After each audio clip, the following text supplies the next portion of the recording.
दोस्तों, आज इस वीडियो में हम दुनिया भर के ऐसे हैरान कर देने वाले सवालों के उत्तर जानेंगे जो आपके मन में कभी न कभी जरूर आए होंगे।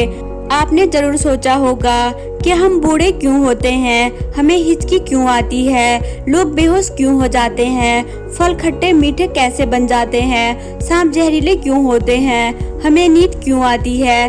ऐसे ही बहुत सारे सवालों के जवाब आज के इस वीडियो में आप जानेंगे। नंबर 1, हमारा शरीर गर्म क्यों रहता है। हमारे शरीर को गर्मी भोजन से प्राप्त होती है। जो खाना हम खाते हैं वह शरीर में ऑक्सीकरण की प्रक्रिया द्वारा ऊष्मा ऊर्जा में बदल जाती है। भोजन से पैदा हुई ऊर्जा के द्वारा ही शरीर समस्त कार्य करता है। एक सामान्य व्यक्ति के शरीर में लगभग 2500 कैलोरी ऊर्जा प्रतिदिन पैदा होती है। इसी ऊर्जा से शरीर द्वारा विभिन्न कार्य होते हैं और शरीर गर्म भी रहता है। शरीर में तापमान को स्थिर रखने का काम मस्तिष्क द्वारा नियंत्रित होता है। जब मस्तिष्क के ताप नियंत्रक केंद्र में कोई गड़बड़ी आ जाती है तो मनुष्य को कभी-कभी आने लगती है या बुखार हो जाता है। शरीर के गर्म रहने में सदा ही हमारे शरीर से ऊष्मा विकिरण द्वारा बाहर निकलती रहती है। हमें हिचकी क्यों आती है। हमारी छाती और पेट के बीच में एक डायफ्राम होता है। अंदर की ओर सांस खींचते समय यह डायफ्राम नीचे चले जाता है और पेट को दबाता है, जिससे फेफड़ों में हवा भर जाती है और सांस बाहर निकालते समय यह ऊपर की ओर आ जाता है, जिससे हवा फेफड़ों से बाहर निकलती है। इस प्रकार यह डायफ्राम ऊपर नीचे होता रहता है और सांस लेने की क्रिया बिना आवाज किए चलती रहती है। यह डायफ्राम एक पिस्टन की तरह काम करता है। कभी कभी पेट में गैस या अम्लता बढ़ जाने के कारण यह डायफ्राम उत्तेजित होकर सिकुड़ जाता है। ऐसी स्थिति में फेफड़ों में जाने वाला हवा रुकावट के कारण एक अजीब सी आवाज पैदा करती है। इसी को हम हिचकी आना कहते हैं। अतः हिचकी आना एक ऐसी क्रिया जिसके द्वारा पेट में बनी गैस या अवांछित भोजन को शरीर बाहर निकालने की कोशिश करता है, जिससे सांस लेने में कोई रुकावट ना हो। शराब पीने या ट्यूमर के हो जाने पर भी यह डायफ्राम सिकुड़ जाता है और हमें हिचकी आने लगती है।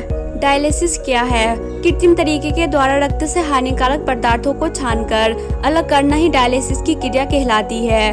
किसी व्यक्ति का गुर्दा यदि ठीक ढंग से कार्य नहीं करता तो हानिकारक पदार्थों की मात्रा खून में बढ़ती जाती है। इसके फलस्वरूप रक्त जहरीला हो जाता है। वैज्ञानिकों ने ऐसे छन्नों का निर्माण कर लिया है जो शरीर के गंदे खून को शरीर से बाहर निकालकर साफ करने का काम करते हैं। इन छन्नों को डायलाइजर कहते हैं। रोगी का गंदा रक्त उसकी किसी एक धमनी में सिरंज द्वारा डायलाइजर में भेजा जाता है। यहाँ रक्त साफ होकर रोगी की किसी सिरा द्वारा शरीर में वापस भेज दिया जाता है।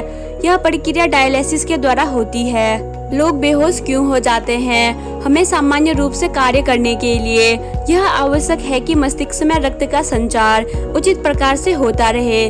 जब तक हमारे मस्तिष्क में खून की उचित मात्रा पहुंचती रहती है तब तक हमारी सभी क्रियाएं सामान्य रूप से चलती है। यदि हमारे मस्तिष्क में रक्त पहुंचने में कोई बाधा आ जाए तो मनुष्य बेहोशी की अवस्था में आ जाएगा। मस्तिष्क के अंदर रक्त का अभाव होना ही बेहोशी का कारण है। खून का रंग लाल क्यों होता है।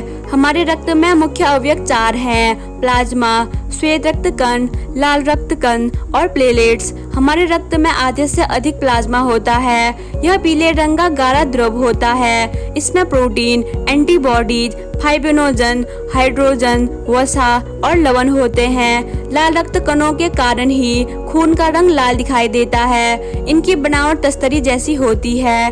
लाल रक्त कण ही शरीर में ऑक्सीजन को एक स्थान से दूसरे स्थान तक ले जाता है। इसमें लाल रंग का हीमोग्लोबिन नाम का एक पिगमेंट होता है जो खून का रंग लाल बना देता है। श्वेत रक्त की संख्या शरीर में काफी कम होती है। ये आमतौर पर कीटाणुओं के विरुद्ध संघर्ष करने में मदद करते हैं। प्लेटलेट्स का आकार बहुत छोटा होता है। यह शरीर के किसी हिस्से में कट जाने पर बहने वाले खून को रोकने में मदद करता है। विटामिन हमारे लिए क्यों आवश्यक होते हैं। हमें संतुलित भोजन के लिए कार्बोहाइड्रेट, प्रोटीन, जल, लवण और खनिज के साथ साथ विटामिन भी बहुत आवश्यक होते हैं। इसके अभाव से शरीर में अनेक प्रकार की बीमारियां हो जाती है, जैसे कि पाचन शक्ति का कमजोर होना, रात में दिखाई न देना, कमजोरी, थकान, मसूड़ों का सूजन तथा हड्डियों का कमजोर हो जाना। विटामिन अनेक प्रकार के होते हैं। यदि हम संतुलित भोजन लेते हैं तो सभी विटामिन मिल जाते हैं। आजकल विटामिन औषधि के रूप में बाजार में भी मिलते हैं। मोती क्या है, यह कैसे बनती है। मोती सीपी के अंदर पाई जाती है। यह सभी चमकदार वस्तु है जो बहुत ही कीमती होती है। मोती का निर्माण घोंघे के द्वारा होता है। जब बालू का कण इसके अंदर जाता है तो घोंघा इस कण पर सीप के पदार्थ की परत चढ़ाया जाता है। यह परत कैल्शियम कार्बोनेट की होती है। कुछ समय बाद यही परत सीप के अंदर मोती बन जाती है। इसी को सच्चा मोती कहा जाता है। यह आवश्यक नहीं है कि मोती सफेद ही हो, यह काला, गुलाबी, बैंगनी भी हो सकता है। आजकल मनुष्य ने इस कृत्रिम तरीके से मोती बनाना सीख लिया है। इसे ही मोती कल्चर कहते हैं। जापान में यह तकनीक काफी प्रचलित है और कृत्रिम मोतियों का यह सबसे बड़ा निर्यातक है। फल खट्टे या मीठे क्यों होते हैं? किसी फल का स्वाद उसमें उपस्थित यौगिकों पर निर्भर करता है। फलों में सामान्य चीनी, अम्ल, विटामिन, स्टार्च तथा प्रोटीन के सेल्यूलोज होते हैं। ये सभी पदार्थ फल के अंदर मिश्रित अवस्था में होते हैं। जिन फलों में अम्लों की मात्रा अधिक होती है उनका स्वाद खट्टा होता है। जिन फलों में स्टार्च या सुक्रोज ज्यादा होती है उनका स्वाद मीठा होता है। इसी प्रकार दो फलों के स्वाद में अंतर होता है। इसका कारण यह है कि एक ही प्रकार के फल में अनेक प्रकार की उपजातियां होती है या फिर स्थान, जलवायु, उगाने के तरीके, खाद, पानी इत्यादि की विभिन्नता भी इनमें उपस्थित यौगिकों की मात्रा एक समान नहीं होती। इसीलिए इनका स्वाद भी भिन्न भिन्न होता है। तो दोस्तों, उम्मीद करती हूँ आपको ये वीडियो पसंद आई होगी।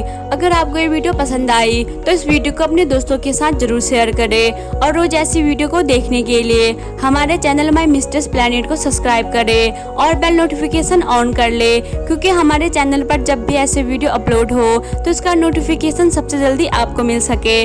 Thanks for watching.